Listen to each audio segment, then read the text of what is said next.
All right, welcome back to the Cupcast. If you're new here, how's it going? My name is Will. Hope you're doing well. And this is a series where I bring you content around the 2026 FIFA World Cup right here on this channel all summer long. I want to apologize. I went out of town. I just got back. Uh, and, well, I've been busy as well. So I was working on a couple videos, could not ultimately get them done in time to the standard that I wanted to complete them. So we're just going to either push those back or scratch those as a whole. But it's very important that I get this video out because as I'm recording this on Wednesday, June 10th at 10:22 p.m., the World Cup starts in less than 24 hours, and I have yet to give you my World Cup predictions. And that would be a crime if I deprived the world of my World Cup predictions. I am certainly not an expert, but I do have an opinion.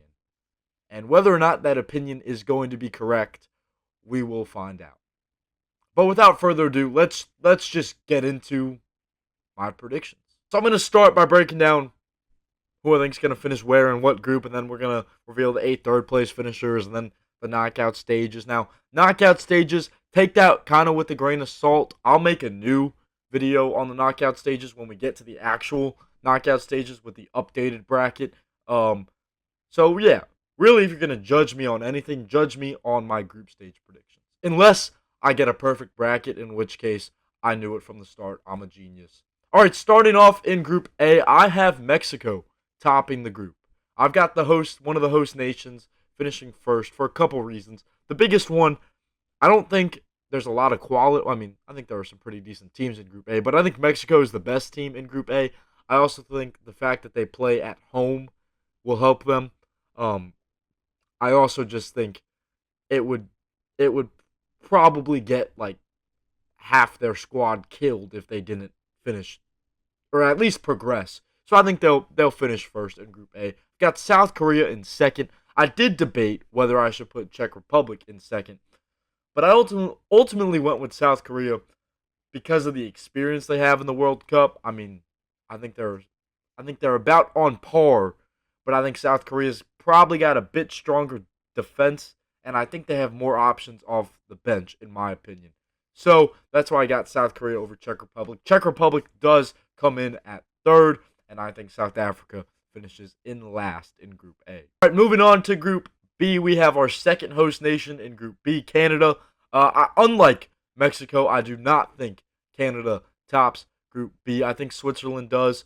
I think that'll be a good game, though, between Canada and Switzerland. But ultimately, what hurts Canada is the fact that they've had to deal with a lot of injuries the past couple months. They've got some key players that have returned, but maybe they haven't played a lot this season, so they're not on the best form or they're not fully fit or whatnot. They also had a couple big time losses right before the World Cup. I think that will hurt them. So I have Switzerland finishing first. I also just think Switzerland's the better side too, if I'm being completely honest with you. Canada coming in at second, though. I mean, look, if there was ever a World Cup where Canada was going to finally win a game or pick up a point, it's got to be this one. They're playing their group stage matches at home. It's not a overly strong group, and they're also in their golden generation. So like it's now or never. It feels like for Canada. So I'm gonna give them second place. You know what? As much as it pains me to say this, I think Canada does progress. We've got Bosnia and Herzegovina in third. They're just better than Qatar. They are. They are. They're gonna finish third, and Qatar's gonna finish in last in this group. Group C, very interesting because we've got two very, very, very good squads, and then two squads that I think are actually sort of underrated. Brazil and Morocco. Um, both. Well, Brazil made it to the quarterfinals in 2022. Morocco finished fourth. They made it to the semifinals. I got Brazil topping Group C. I think that'll be a great head-to-head game. I think I gotta go with Carlo Ancelotti, to be honest. I think he leads Brazil to a first place finish in Group C. Um, it's sort of like they're in this like crazy cycle of rebuild, rebuild, rebuild. I know they didn't play all that well in the qualifiers, but their squad is just so talented. I actually think this Brazilian side is a little bit better than they were in 2022. I know Neymar is washed now, but he's still with the squad, even though he probably won't play at all because of his injuries. But he's still there. I think Brazil tops Group C. Morocco coming in second. I got Scotland in third, and I have Haiti in fourth. But I do want to say this.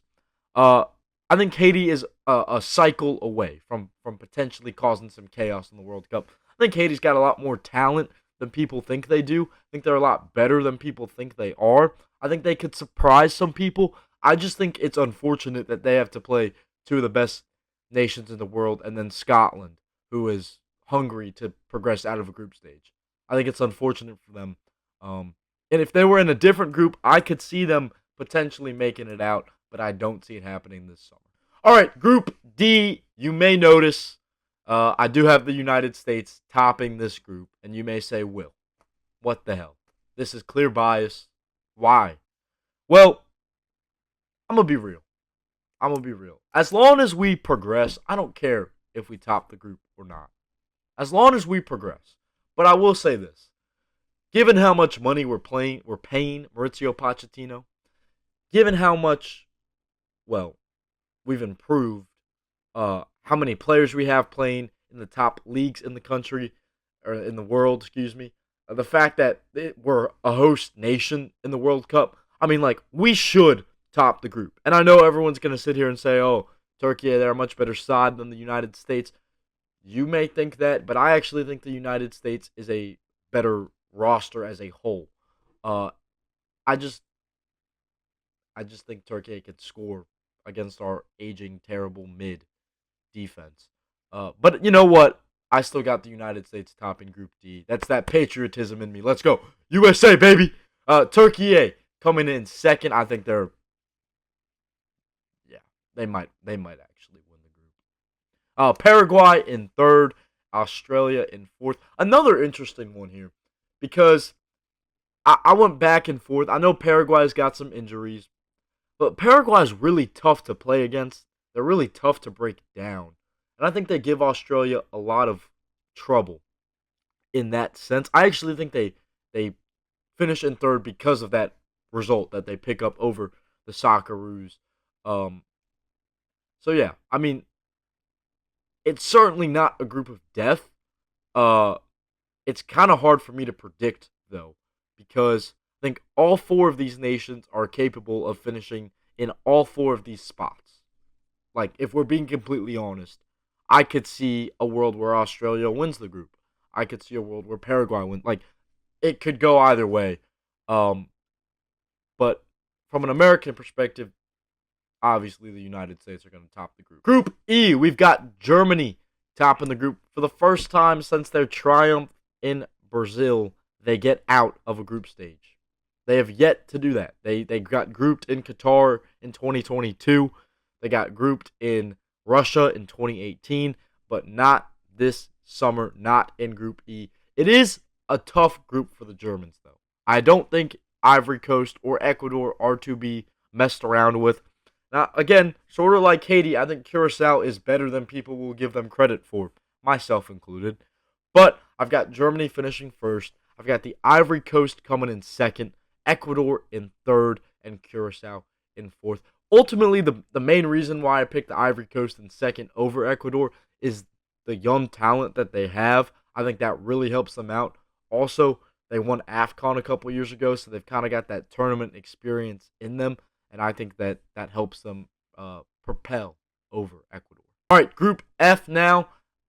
This one is my group of death. Group F is my group of death. I'm not entirely impressed with Sweden. I'm not overly impressed with Tunisia, but I think they are two teams that can pull off an upset. And I think actually Japan will top Group F. Now, I'm very high on Japan. It sort of feels wrong to call them a dark horse this summer because they're coming off two consecutive knockout stage appearances, and there's a lot of hype around them, but their odds to win the World Cup are not very good. And I actually think they top Group F. You might remember in 2022, they actually topped that group with Germany and Spain before they lost to Croatia on penalties. And I think when you look at the system and the style of football that they play.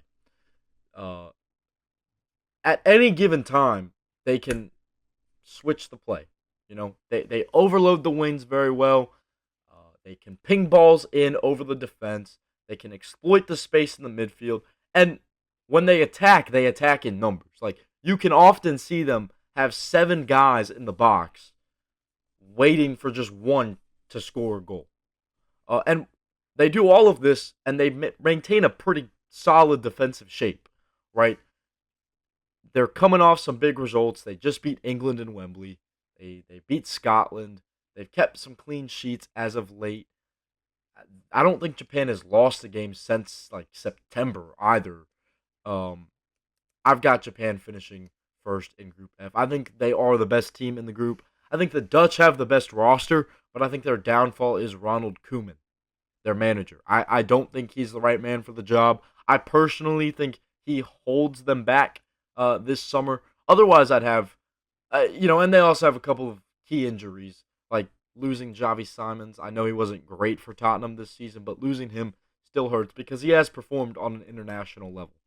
Now, as for Sweden, who I have finishing third, this one is a tough call for me because, like I mentioned, I'm not overly impressed by Sweden. They did not win a game in World Cup qualifying. But they also have Alexander Isak, and they've got Victor Gyökeres, and they've got Lucas Bergvall. Like, they have talented players. I think it's enough to get them past Tunisia.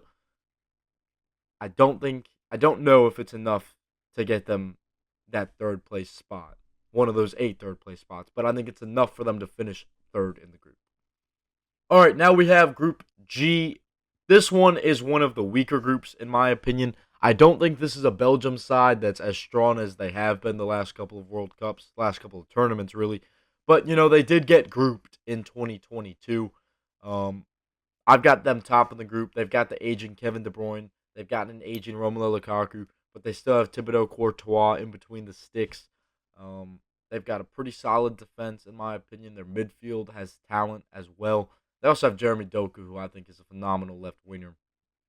I think they top Group G pretty easily. I think Iran, comes in second. I've got Egypt in third over New Zealand, and I've got New Zealand coming in last. Although I do want to briefly, I don't need to shout him out because now he's got like 5 million followers. But shout out to, I think his name's Tim Cahill, because that's a cool story in the World Cup right now. Group H, we've got Spain coming in first. I don't think there's much of an explanation needed there. I have Spain sweeping this group. I think they get all 9 points. 9 points out of 9. 3 wins and 3. I think they comfortably advance to the round of 32. Uruguay coming in second. Cape Verde in third. And Saudi Arabia, after a okay cycle the last couple of years, coming in fourth. I'm a little torn here because I think there's a path for Saudi Arabia to finish second because I'm not overly impressed by Uruguay. I'm not overly impressed by Marcelo Bielsa. I don't think he's the right man for the squad that they have. But I'm going to give him the edge. Uruguay, they have performed pretty decently. They performed okay in the Copa America in 2024, reaching the quarterfinals. They're just okay to me. They're good enough to get second in a group like this one.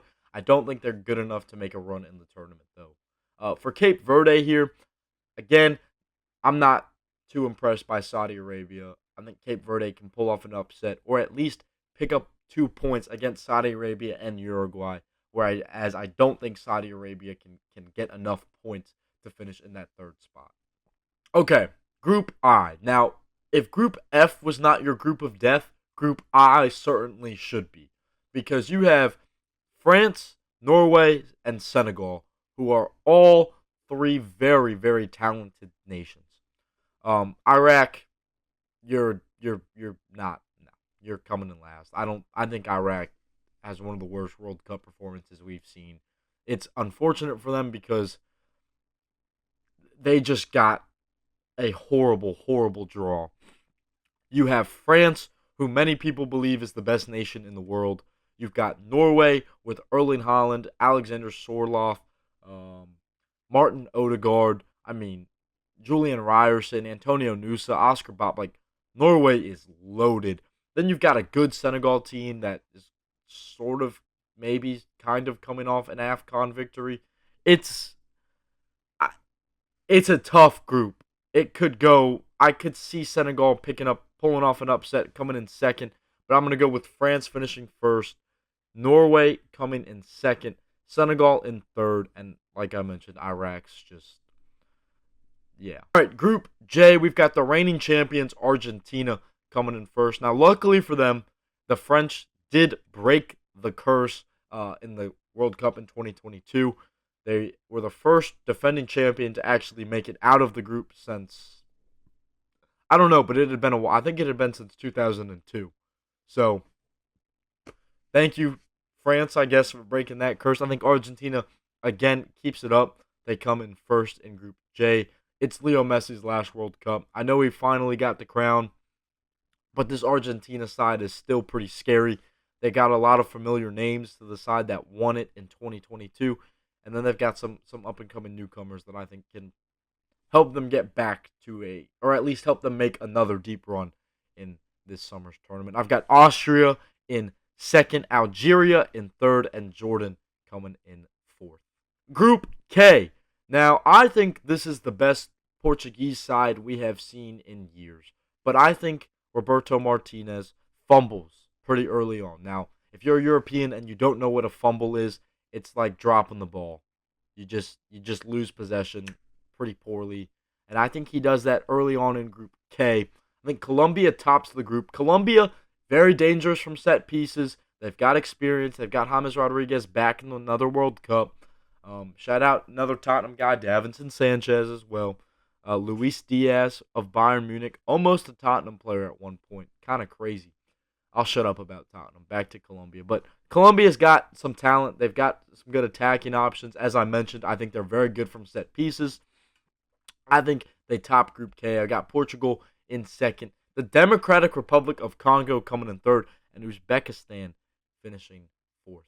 All right, the final group, Group L. Another pretty good matchup here between England and Croatia. But I've got England topping Group L.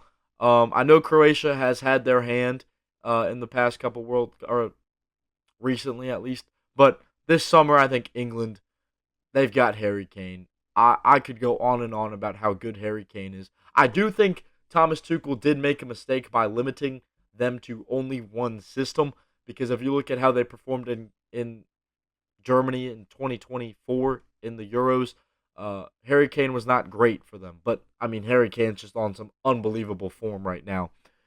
If England are to make a run in this tournament, if it is to come home this summer, which I'm not saying it is, but if it is to, it will likely be because of Harry Kane, because that's kind of how that roster's set up. They're set up to allow Kane to drop back and play through pace on the wings and whatnot. But England still, despite the big names they've left at home, very good as well. Croatia, they're just too old in my opinion now. I think they come in second. Ghana picks up a third place finish here, and Panama in last. I'm not too impressed by this Panama side. I know a lot of people think they'll come in third. I think it could actually get really ugly again for Panama like it was in 2018. All right, now it's time for us to pick our 8 third-place teams that we think will progress to the knockout stage, and I'm just going to go ahead and list them. I think the Czech Republic in Group A. I've got Bosnia, Scotland, Ecuador, Sweden, Senegal, Algeria, and the Democratic Republic of Congo. Now, the toughest ones for me were Sweden and whether or not to leave Egypt and Paraguay out. And the reason I went with Sweden, the basic rule I feel like for the third place finishers is if you can get 3 points, you're good. If you can win a game, I think you're more than likely to advance in the tournament. I think Sweden can beat Tunisia. I really do. I also think Sweden could pick up a draw against the Dutch as well. But I definitely think they could beat Tunisia. And when you look at Egypt, I know they play New Zealand. I'm not so sure. I don't think New Zealand's good. I don't. But I'm not so certain that Egypt can get 3 points over New Zealand. I think that's a matchup where it's a tough. Both teams know they're probably not going to progress. They get a draw. Like it's a deadlock game, and I think that's the case for Egypt.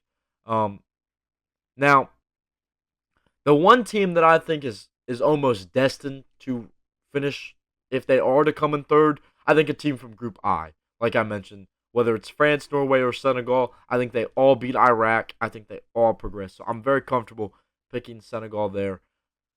Now, I did kind of go back and forth on what to do with Paraguay. And again, I don't think Paraguay gets the goals to win the games. I think they draw against again, I think they draw against Australia. I don't think they have the goals in them to finish high enough, at least as a third place team. It could be a case where we see someone qualify over them through goal differential. Maybe that could be the case. But I think the golden rule for all of these 12 nations is one win, and you should feel pretty good. So one win, and I think you're good. 4 points, and I think you're great. But 3 points, and I think you are good. All right, that sets up the round of 32. Now, I'm not going to go into too much detail about the individual matchups themselves until we get on to the later stages, just because we're not 100% sure what the bracket's going to look like. Again, this is just my prediction based off how I have the teams finishing and in what order they finish. But the round of 32, I have Germany defeating Scotland, France defeating Sweden, South Korea over Canada. The first host nation falls here. This could go either way, but I'm going to give the edge to South Korea and Heung-min Son because I really don't like Canada. And again, I think, honestly, if they were not as beat up as they were, I think Canada could make a run. I just don't think they have it in them. I also don't think I don't really rate that midfield. I really don't. Then we've got the Netherlands over Morocco, but I think that is a very good matchup. Like I mentioned, I think Ronald Koeman holds the Dutch back, but I think their defense alone keeps them in the World Cup for a couple rounds, couple more games, and I think they advance to the round of 16. Colombia over Croatia, I think a set piece in this game. Spain over Austria, the United States over Bosnia, Belgium over the Czech Republic. I've got Brazil over Japan, although I would love to see this matchup unfold because I'm very high on Japan, and I could see Japan finally getting over the round, or finally getting over that first knockout stage hump this summer. I've got Norway over Ecuador, the Mexico over the Ivory Coast, England over the Democratic Republic of Congo, Argentina over Uruguay, Turkey over Iran, Switzerland over Algeria, and Portugal over Senegal. But that can also be another very good game. All right, so that sets up a round of 16 that features Germany, France, South Korea, Netherlands, Colombia, and Spain, the United States, Belgium, Brazil, Norway, Mexico, England, Argentina, Turkey, and Switzerland, and Portugal. And I've got France over Germany. I would love to see that matchup. I just think France's front line is too good. I've got the Dutch over South Korea. I think this is where the draw, if they can get past the potential Morocco or Brazil, if that's who they play, if they do top that group, I think this is where that draw really comes into the Netherlands' favor and sees them advance to the quarterfinals again. Colombia and Spain, I've got Spain. I've got the United States over Belgium. I think Belgium is aging. Like I said, they're older. I think the United States is a little bit younger. I think talent-wise, they're about equal. I really do. I also think the fact that it's in America really helps the United States in this game.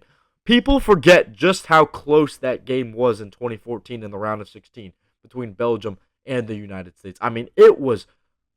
I still think the United States should have won that game. Tim Howard was phenomenal, and we had a very good chance with the last kick of the game that we just could not do it. But oh well. I've got Brazil over Norway, another matchup I would love to see.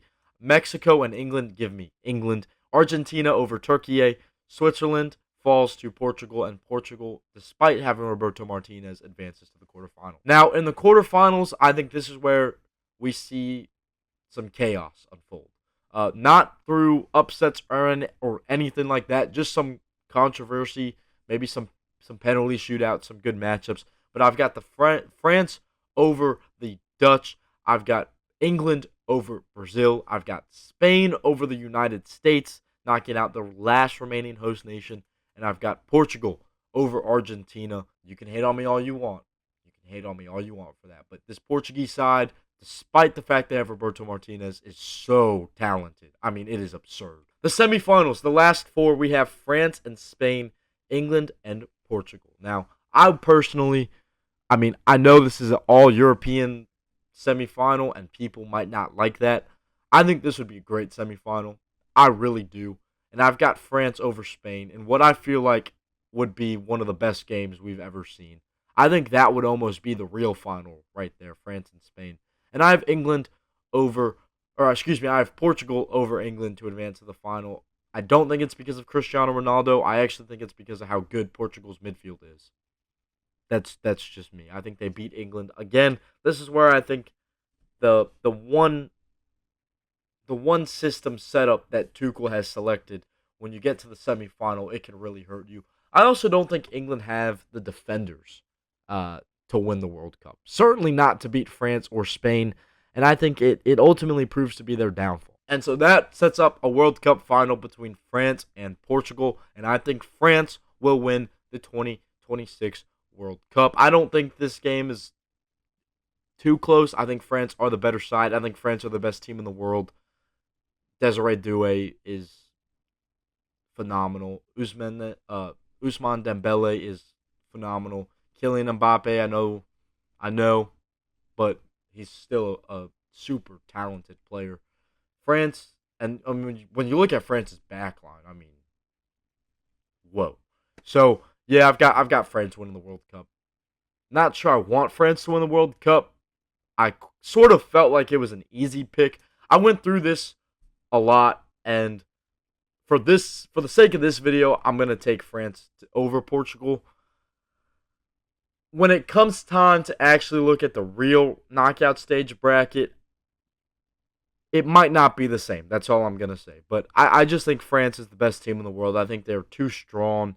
They've made it to the final in the past two consecutive World Cups. They've won it. They were so close to winning it again in 2022. But I think they get over the hump and they get another World Cup title this summer here in the United States on July 19th in New Jersey.